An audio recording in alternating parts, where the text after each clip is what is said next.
Welcome back to my channel. This is commerce academy and I am Saurabh sir. बच्चों, आज आप लोगों के लिए मैं एक न्यू चैप्टर के बारे में एक नई वीडियो लाने वाला हूँ। इस चैप्टर का नाम है resolutions of the partnership form.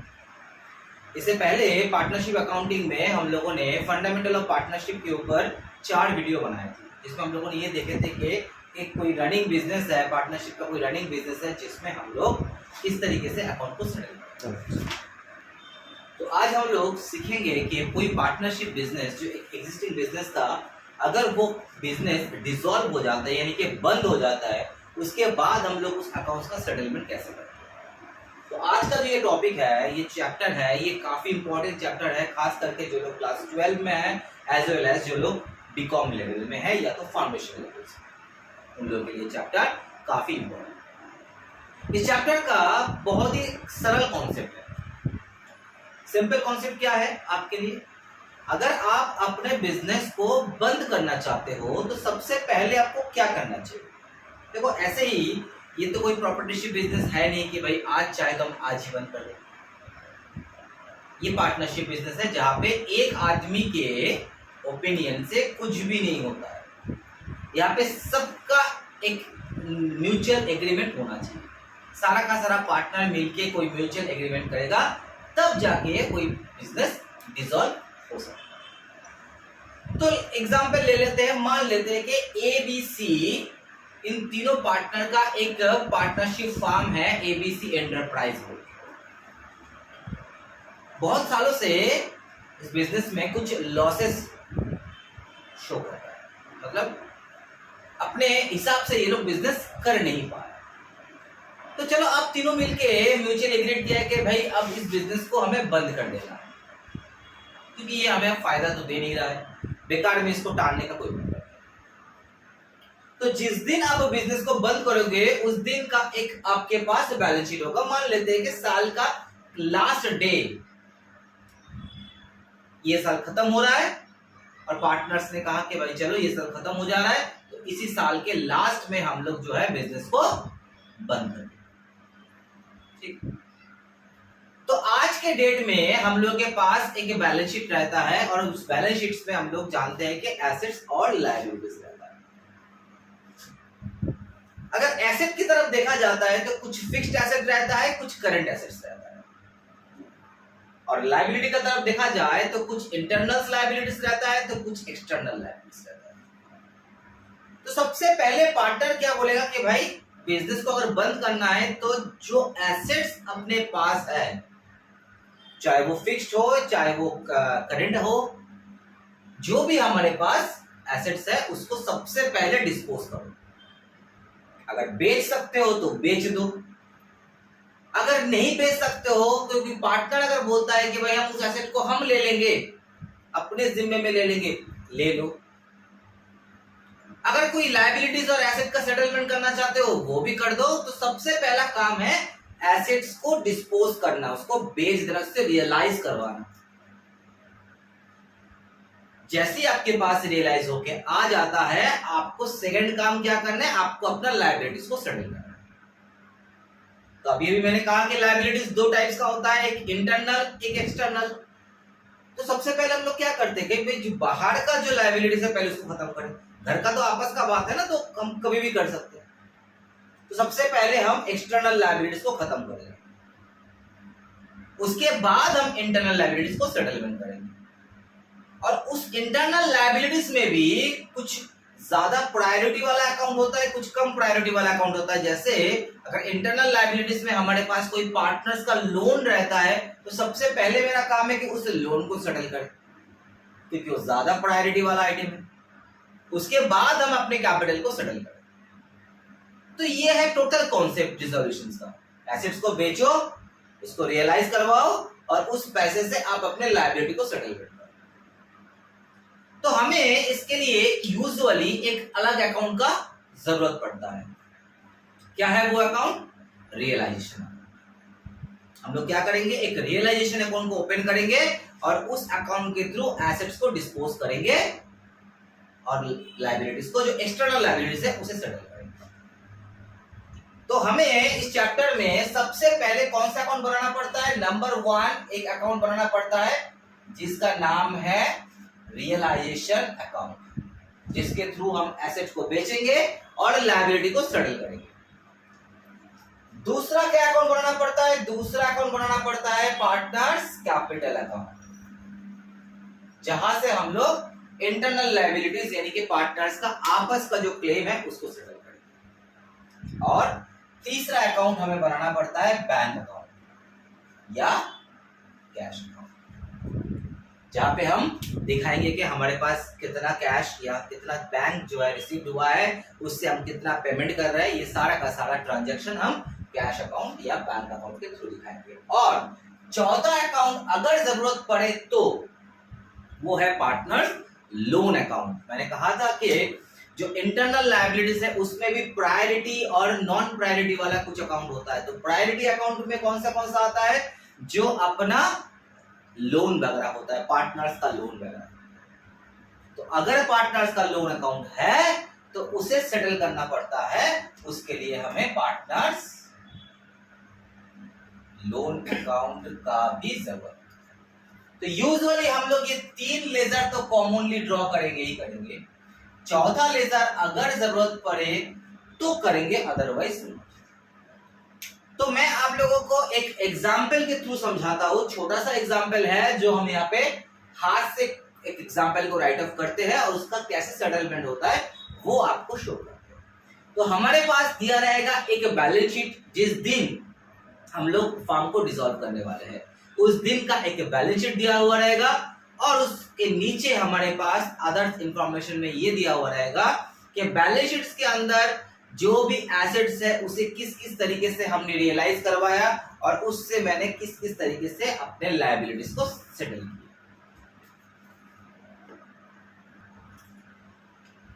तो देखो यहाँ पे मैंने एक एग्जाम्पल हाथ से ही ड्रॉ किए ताकि इस कॉन्सेप्ट को हम आप लोगों के सामने बहुत अच्छे से समझा सकें। यहाँ पे मैंने एक बैलेंस शीट लिए है, जिस बैलेंस शीट जो है वो उसी दिन का बैलेंस शीट है जिस दिन ये फर्म डिसॉल्व होना चाहता है। बैलेंस शीट में आप देख सकते हैं एसेट में हमारे पास plant machinery, land building, furniture, debtors, cash और स्टॉक, मतलब कुछ फिक्स्ड एसेट्स है तो कुछ करंट एसेट्स। और लायबिलिटीज में हम देखा जाए तो हमारे पास कैपिटल अकाउंट है टोटल 30,000 का, जिसमें एबीसी तीनों का है, रेशियो है 15,000, 10,000 एंड 5,000। और यहाँ पे हम लोगों का कुछ एक्सटर्नल लायबिलिटीज है, जैसे लोन है, क्रेडिटर्स है और कुछ प्रॉफिट्स है, जो कि इंटरनल लायबिलिटीज में आ जाता है। उसके बाद हमारे नीचे अदर इंफॉर्मेशन दिया है, जहां पे ये दिया गया है कि आप ये जो एसेट्स हमारे पास है इस एसेट को आप किस किस तरह से डिस्पोज कर सकते हैं। जैसे प्लांट मशीनरी और लैंड बिल्डिंग जो है हमको फिजिकली बेच दे रहे हैं, जिससे हमें कैश रियलाइज हो रहा है। देखो plant and machinery realise 15,000 and land building realise 60,000। Furniture जो है उसे बी ले रहा है। डेटर्स जो है वो केवल अपना 75% ड्यू को ही क्लियर कर पा रहा है।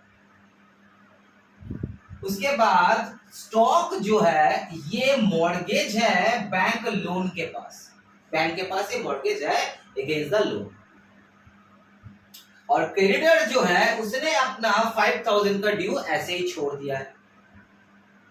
और गुडविल जो है जो कि बैलेंस शीट में दिया नहीं गया है वो रियलाइज हो रहा है 20,000। अब देखो इस प्रॉब्लम को जब मैं यहाँ पे सॉल्व करूंगा तब मैं आपको इसका तरीका बता दूंगा कि किस किस तरीके से ये रियलाइजेशन अकाउंट को ड्रॉ किया जाता है, किस किस तरीके से इसको अपना सकते हैं। ठीक है, तो सबसे पहला काम हमारा क्या है, समझ लो, स्टेप्स को समझ लो। पहला काम हमारे लिए ये है कि बैलेंस शीट में जो आइटम्स दिया गया है, ढंग से समझ लो, बैलेंस शीट्स में जो भी आइटम हमें दिया गया है सबसे पहले आप उसका सिंगल पोस्टिंग करोगे।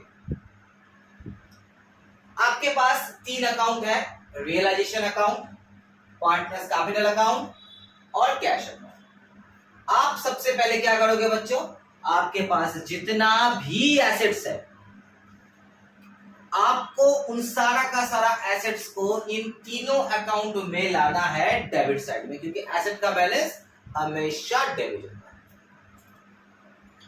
तो सर किसको कौन से अकाउंट में लाए। देखो जिस जिस एसेट को आप डिस्पोज कर सकते हो यानी कि बेच सकते हो, या सीधा सा लैंग्वेज में जिससे आप कुछ रियलाइज कर सकते हो, आप उसे रियलाइजेशन अकाउंट में लाओ।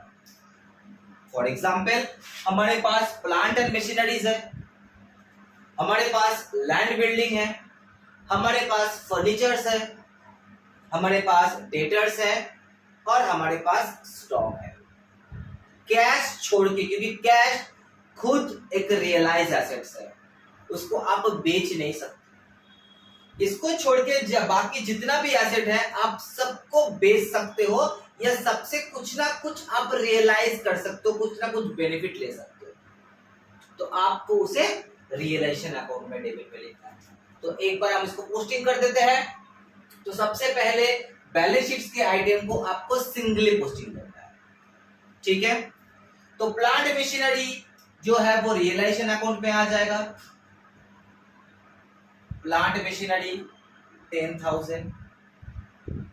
लैंड बिल्डिंग ये भी आप बेच सकते हो, लैंड बिल्डिंग आपने 50,000 रियलाइजेशन अकाउंट में ला दी। उसके बाद फर्नीचर जिसको आप इसको भी बेच सकते हो, तो ये भी रियलाइजेशन अकाउंट में आएगा। डेटर्स इसको बेच नहीं सकते लेकिन इससे आप पैसा ले सकते हो, बेनिफिट ले सकते हो, तो ये भी आपका रियलाइजेशन अकाउंट में आ गया। उसके बाद कैश, कैश के लिए हमने अलग अकाउंट बनाए, तो कैश अकाउंट में चला जाएगा। तो कोई भी अकाउंट में अपना आइटम कभी भी कैश अकाउंट में कभी भी कैश बोल के आ नहीं सकता है। कैश का बैलेंस अपने अकाउंट में बैलेंस बीडी बोल के आएगा, क्योंकि खुद के अकाउंट में खुद का इफेक्ट हमेशा बैलेंस बोल के आता है। तो कैश अकाउंट में ये टू बैलेंस बीडी बोल के आएगा 5,000। कैश अकाउंट में आप टू कैश नहीं लिख सकते। उसके बाद स्टॉक, इसको भी आप बेच सकते हो। सर इसको तो बैंक में मॉर्गेज किया गया है, हाँ तो ठीक है ना, क्या दिक्कत है, मॉर्गेज किया गया है, लेकिन इससे रियलाइज तो कर सकते हो भाई। मॉर्गेज किया का मतलब क्या है, अगर आप पैसा नहीं दे पाओगे तो बैंक वाला आपका स्टॉक ले लेगा, ऊपर से आपका लोन को माफ कर देगा। तो स्टॉक ले लिया, हम आपको लोन जो है उससे सेटल कर देगा। तो मतलब क्या, आपको स्टॉक से कुछ ना कुछ तो बेनिफिट मिला है। तो थ्रू स्टॉक 15,000। तो ये सारा का सारा एसेट जो है जिसे आप रियलाइज कर सकते हो, जिसको डिस्पोज कर सकते हो, उसको रियलाइजेशन अकाउंट में लाए। जिसको आप डिस्पोज नहीं कर सकते हो यानी कि जो कैश है उसको हम रिस्पेक्टिव अकाउंट में ला दें। अगर यहाँ पे मान लो कि प्रॉफिट एंड लॉस अकाउंट का डेबिट बैलेंस रहता, तो क्या उसको भी हम लोग रियलाइजेशन अकाउंट में लाते? नहीं। प्रॉफिट एंड लॉस का डेबिट बैलेंस मतलब वो पार्टनर्स का लॉस है, उसके कैपिटल अकाउंट में जाना चाहिए, क्योंकि प्रॉफिट हो या लॉस उसे पार्टनर्स को झेलना पड़ता। तो अगर यहाँ पे कोई पीएल अकाउंट का डेबिट बैलेंस रहता तो वो एक एसेट है जिसे हम लोग कहते हैं फिक्टिशियस एसेट, जिस एसेट का कोई भी महत्व नहीं है, ना उसे आप बेच सकते हो ना कोई काम में लगा सकते हो। वो एक लॉस बैलेंस है जिसे आपको पार्टनर्स कैपिटल अकाउंट में डेबिट करना है। ओके, चलो उसके बाद ठीक सेम वे में हम क्या करेंगे, लायबिलिटीज को पोस्टिंग करेंगे सिंगली, और क्रेडिट साइड में करेंगे क्योंकि लायबिलिटी का बैलेंस हमेशा क्रेडिट होता है। तो लायबिलिटीज में देखो सबसे पहले पार्टनर्स कैपिटल अकाउंट का बैलेंस दिया है, तो पार्टनर्स कैपिटल अकाउंट में आप क्या बोल के लाओगे, yes sir by balance BD बोल के लाओगे। ए का 15,000, बी का 10,000 और सी का 5,000। उसके बाद बैंक का लोन है, मतलब एक्सटर्नल लायबिलिटीज है जिसे आपको पे करना है बाय बैंक लोन, और अमाउंट आ गया 20,000। उसके बाद क्रेडिटर्स दिया हुआ है जिसे आपको सेटल करना है, यानी कि आपके लिए वो एक्सटर्नल लायबिलिटीज है 30,000 का। उसके बाद रिजर्व फंड है, रिजर्व फंड यानी कि आपका रिजर्व कैपिटल यानी कि प्रॉफिट हुआ, तो वो कैपिटल अकाउंट में जाना चाहिए, क्योंकि प्रॉफिट हो या लॉस उसे पार्टनर्स में डिस्ट्रीब्यूट किया जाता है। तो सर कौन से रेशियो में डिस्ट्रीब्यूट कर, रेशियो तो कुछ गिवन नहीं है। तो मैंने कहा था आप लोगों को जब फंडामेंटल अकाउंटिंग करवा रहे थे पार्टनरशिप का, अगर रेशियो नहीं दिया रहता है तो हम लोग इक्वल मान के चलते। 30,000 का प्रॉफिट है जिसे हमें इक्वली डिस्ट्रीब्यूट कर देना है।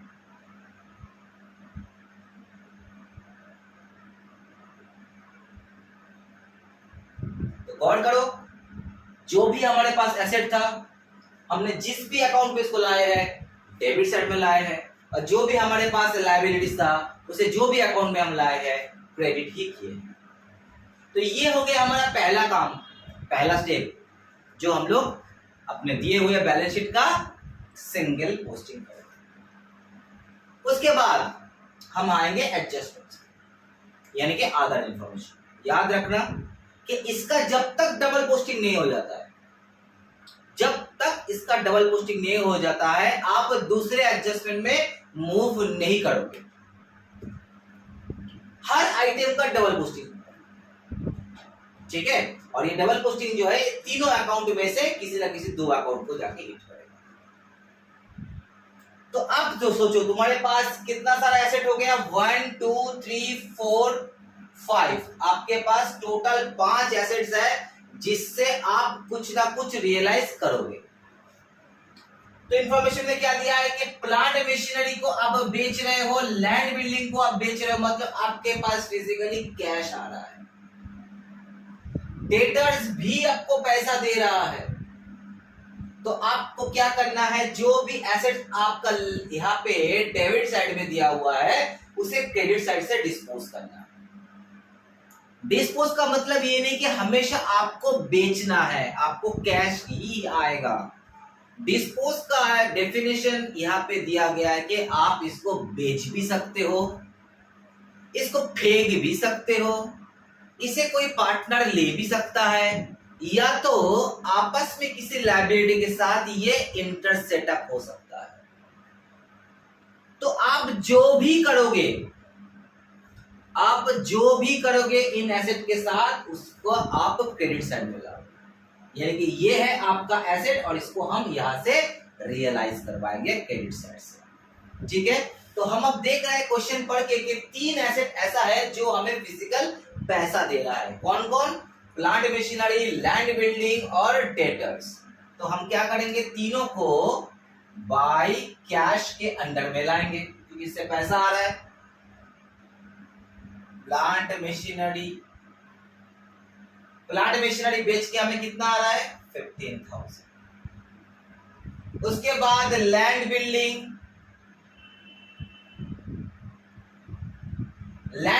बेच के हमें कितना आ रहा है, 60,000। और डेटर्स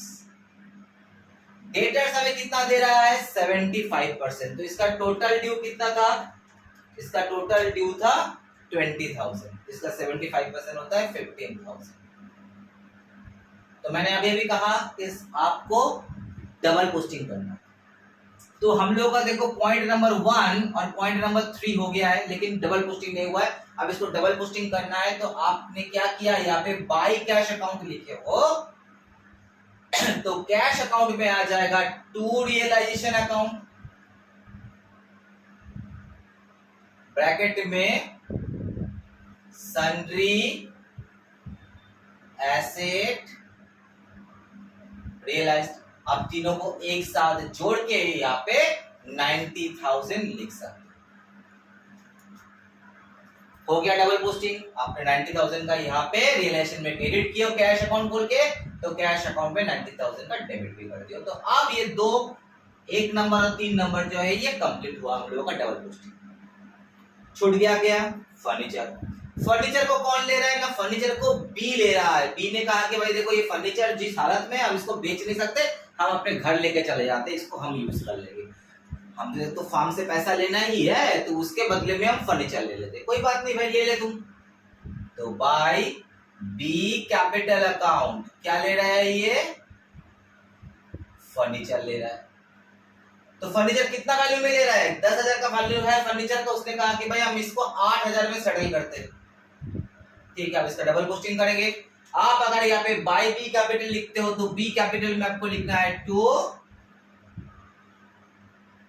रियलाइजेशन। फर्नीचर ले रहे हो, कौन ले रहा है ना, बी ले रहा है। तो ये हमारा नंबर 2 पॉइंट भी हो गया। अब आपको क्या करना है, आप देखना है कि स्टॉक बचा कौन सा हुआ अभी तक, स्टॉक जो है ये लोन के साथ सेटल हो जा रहा है, क्योंकि लोन जो लिए थे बैंक से हमने, उसको हमने मॉर्गेज के हिसाब से अपने स्टॉक दिए थे। तो जब हम बंदी हो रहा है तो हम क्या करेंगे, स्टॉक बेचेंगे, फिर पैसा लेके बैंक को देंगे। उससे अच्छा है कि भाई बैंक को बोल दिया कि भाई आपके पास ये मॉर्गेज है, ये गिरवी रखा हुआ है, आप इसको ले जाओ, आपको जो करना है करो। तो बैंक वाला आया, उसने कहा कि भाई चलो ठीक है, हम अपना स्टॉक लेके चले जाते हैं, इंटर सेटलमेंट कर लेते हैं। तो जनरली इंटर सेटलमेंट का कोई भी एंट्री पास नहीं होता है, क्योंकि ना तो आपको एसेट बेचना है, ना ही आपको ये लायबिलिटी और पे करना है अलग से। तो जब भी आप इंटर सेटलमेंट कर रहे हो तो उसके लिए कोई भी एंट्री का जरूरत नहीं होता है, क्योंकि आपस में सेटलमेंट हो जाएगा। हाँ, अगर आप देखते हो कि क्वेश्चन में ऐसा कुछ दिया हुआ है, जैसे मान लो कि ये लोन अपने पास 50,000 का था और स्टॉक उसमें हमारे पास ओनली 15,000 का है, तो जाहिर सा बात है भाई बैंक वाला 50,000 लोन के अगेंस्ट में 15,000 का स्टॉक तो लेगा नहीं। तो फिर उसने वो लोग क्या करेगा, अलग से डिमांड करेगा कि भाई कम से कम हमें और 30,000 या 35,000 या जो भी हो, आप बैलेंस का कुछ हमें पेमेंट कर दीजिए। तो उस केस में हम क्या करेंगे, बैलेंस का पेमेंट दिखाएंगे, लेकिन इंटर सेटलमेंट जो हो रहा है उसका एंट्री नहीं शो करेगा। क्लियर मेरा पॉइंट? तो देखो मेरे पास जो भी एसेट था उससे मैंने रियलाइज करवा दिया। टोटल 5 एसेट में से 4 एसेट रियलाइज हुआ है, जिसमें 3 एसेट से हमें पैसा मिला है और एक एसेट जो है एक पार्टनर्स ने मिला। तो यानी कि हमारे ये 4 नंबर पॉइंट भी कंप्लीट हो गए।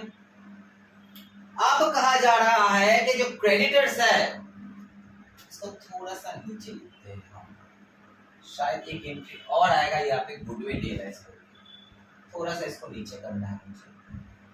Bye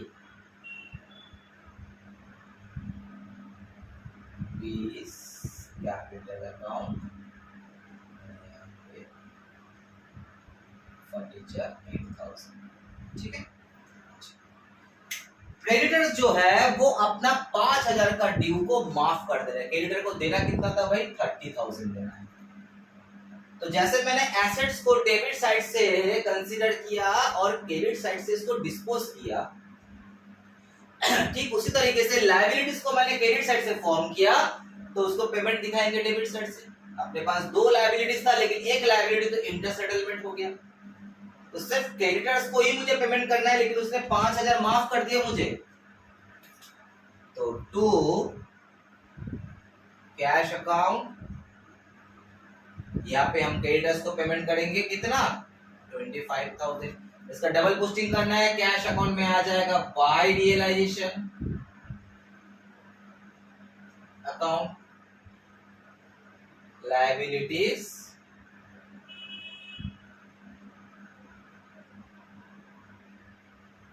paid 25,000। उसके बाद देखो 6 नंबर पॉइंट में कहा जा रहा है कि गुडविल रियलाइज हुआ है 20,000 में। कहां से गुडविल, गुडविल तो है नहीं, मतलब एक अनरिकॉर्डेड एसेट्स है ये, आपके बैलेंस शीट में था नहीं, लेकिन जब बिजनेस को बंद कर रहा है तब अचानक से ये सामने आया और उसको हम बेच रहे हैं। ये गुडविल भी हो सकता है, दूसरा कोई भी एसेट हो सकता है जो कि अनरिकॉर्डेड है।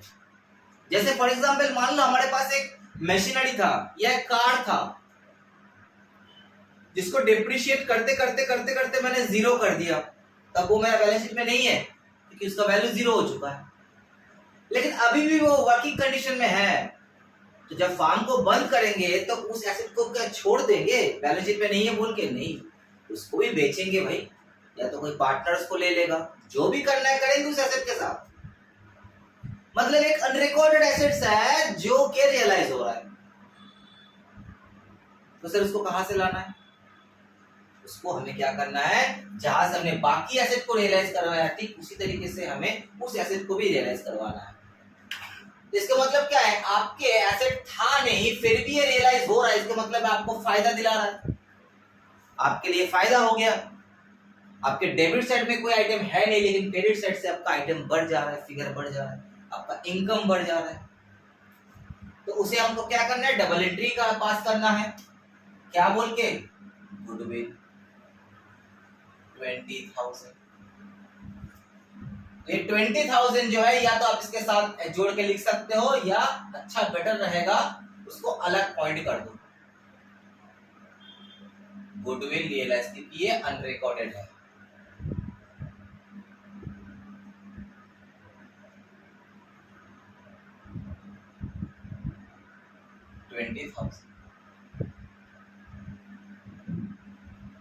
ठीक है, हो गया डबल पोस्टिंग। तो हमारा जितना भी अदर इंफॉर्मेशन था सबका पोस्टिंग हो चुका है। अब हमको क्या करना है, टोटल। सबसे पहले हम रियलाइजेशन अकाउंट को क्लोज करेंगे और देखेंगे वहां से प्रॉफिट हो रहा है कि लॉस हो रहा है। अगर हमारा क्रेडिट साइड बड़ा है और डेबिट साइड छोटा है, दैट मींस हम लोग प्रॉफिट वाला सिचुएशन में है, कि हमारा इनकम ज्यादा है, क्योंकि हम लोग जानते हैं कि इनकम हमेशा क्रेडिट होता है। उल्टा अगर हमारा डेबिट साइड बड़ा है और क्रेडिट साइड छोटा है, दैट मींस हम लोग लॉस वाला सिचुएशन में। तो इसका टोटल करते हैं। तो यहाँ पे देखो हम लोगों का जो क्रेडिट साइड है वो बड़ा आ रहा है, 1,68,000 आ रहा है, और डेबिट साइड में आ रहा है 1,30,000, यानी कि हमारे इनकम साइड जो है वो ग्रेटर है अपने डेबिट साइड से। तो हमारे लिए क्या सिचुएशन हो रहा है, हम लोग के लिए रियलाइजेशन प्रॉफिट हो रहा है 38,000। तो ये प्रॉफिट किस में बटेगा, ऑब्वियसली पार्टनर से बटेगा। तो 38,000 को अगर हम लोग 3 से डिवाइड करते हैं इक्वली, तो 12,667 का फ्रैक्शंस में आ रहा है, कोई बात नहीं है।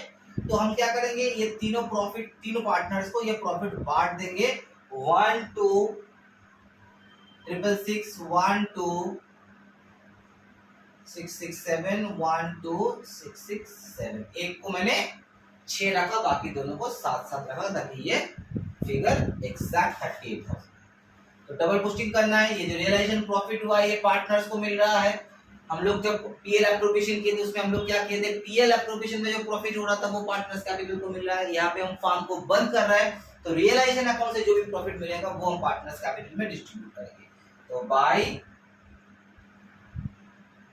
Realisation profit 1 2 666 1 2 667 1 2 667।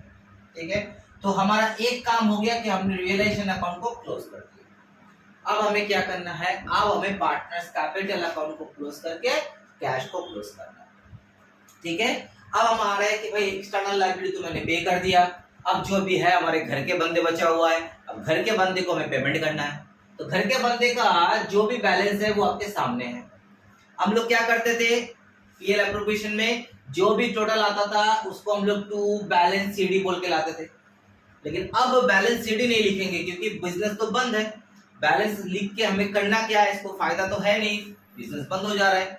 तो बैलेंस सीडी जैसे हम लोग निकालते थे वैसे निकालेंगे, लेकिन इसको टू बैलेंस सीडी नहीं कहेंगे, उसको टू कैश अकाउंट के साथ मार्च करवाएंगे। ठीक है, उसको कैश के साथ मार्च करवाएंगे। तो पहले देख लेते हैं भाई ए का कितना ड्यू होता है।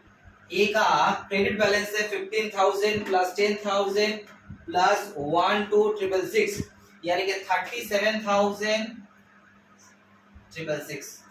उसमें डेबिट उसका कुछ हुआ नहीं है, यानी कि उसने कुछ लिया नहीं है फार्म से, तो इसको एंटायर अमाउंट जो है वो पेमेंट करना है 37,666। ये हमें ए को पे करना है।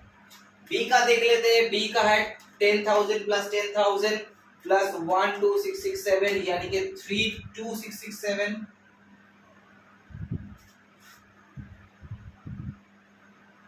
जिसपे उसने 8,000 का फर्नीचर ले लिया था, तो उसका ड्यू रहता है 24,667। और सी का 5,000 प्लस 10,000 प्लस 1 2 667 27,667। उसने भी कुछ नहीं लिया, तो उसको भी ये अमाउंट पूरा का पूरा पेमेंट करना है। तो ये तो तीनों जो है, इन तीनों अकाउंट का बैलेंसेस है, लेकिन अब इसको हम बैलेंस नहीं लिखेंगे, इसको हम क्या करेंगे, तो कैश अकाउंट बोल के कैश बुक में लेके आएंगे। तो कैश बुक में क्या करेंगे, यहाँ पे अगर पार्टनर्स कैपिटल में मैंने टू कैश अकाउंट लिखे हैं, तो कैश अकाउंट में आ जाएगा बाय पार्टनर्स कैपिटल अकाउंट। इसमें हम क्या करेंगे, ए बी सी तीनों पार्टनर को सेटल करेंगे। ए को देंगे 37,666, बी को देंगे 24,667, सी को देंगे 27,667। अब देखो हमारा जो कैश का बैलेंस है वो दोनों साइड मैच हो जाएगा, जैसे बैलेंस शीट मैच हो जाता है। क्यों? ये तो मेरा कैश बुक है, हमारे पास इतना बैलेंसेस था, उसके बाद हमें ये पैसा जो है रिसीव्ड हुआ है एसेट बेच के, और ये हमने लायबिलिटीज के अगेंस्ट में खर्चा किए, एक्सटर्नल लायबिलिटीज के अगेंस्ट में खर्चा किया, जो भी बैलेंस बचा उसे हम इंटरनल लायबिलिटीज में खर्चा करते, उसको पेमेंट करते, तो हमारा कैश क्या हो जाएगा? 0 हो जाएगा। होना ही है, टोटल ड्रॉ करके देखते हैं। यहाँ पे 5000 प्लस 90,000 प्लस 20,000, 1,15,000 का हमारा डेबिट साइड का टोटल आ रहा है, और क्रेडिट साइड का टोटल कितना आ रहा है? 25,000 प्लस 37,666 प्लस 24,667 प्लस 27,667, यस 1,15,000 आ जाता है। तो हमारा कैश बैलेंस जो है वो मैच कर जाता है। ठीक है, तो इस तरीके से हम लोग क्या करेंगे? रियलाइजेशन अकाउंट, कैपिटल अकाउंट और कैश अकाउंट के थ्रू डिसोल्यूशन का टॉपिक को कंप्लीट करेंगे। एक और अकाउंट हमको बनाना हो सकता है, अगर लोन दिया है, पार्टनर्स का लोन दिया है, तो हमें ये 14 अकाउंट का भी हेल्प लेना पड़ेगा, लेकिन कॉन्सेप्ट वही रहेगा। कॉन्सेप्ट क्या है? आपको सबसे पहले बैलेंस शीट का सिंगल पोस्टिंग करना है, एसेट साइड में दिए हुए आइटम को तुमको डेबिट में लिखना है, और क्रेडिट साइड में दिए हुए आइटम को क्रेडिट साइड में लिखना है। I am sorry, asset side में दिए हुए आइटम को आपको डेबिट साइड में लिखना है, और लायबिलिटी साइड वाला आइटम को आपको क्रेडिट साइड में लिखना है। आपको पहले सिंगल पोस्टिंग करना है, उसके बाद आपको अदर इंफॉर्मेशन को लेके उसका डबल पोस्टिंग करना है। ठीक है, जब तक आप डबल पोस्टिंग नहीं कर लेते हो तब तक आप दूसरे एडजस्टमेंट में मूव नहीं करते। तो ये जो आपको क्वेश्चन दिया जाएगा बोर्ड से, उसमें ये अदर इंफॉर्मेशन में ही आपको डिफरेंट टाइप्स का एडजस्टमेंट आपको दिखने को मिलेगा। बस उसी को लेके आपको काम करना है, बाकी सारा का सारा कॉन्सेप्ट सेम है। तो बच्चों ये था हम लोगों के लिए आज का टॉपिक, जिसपे हम लोगों ने पार्टनरशिप फॉर्म बंद हो जाने के बाद अकाउंट को सेटल करेंगे कैसे, ये आपको समझाने का है। आगे हम लोग और भी वीडियोस लाएंगे आप लोगों की हेल्प के लिए।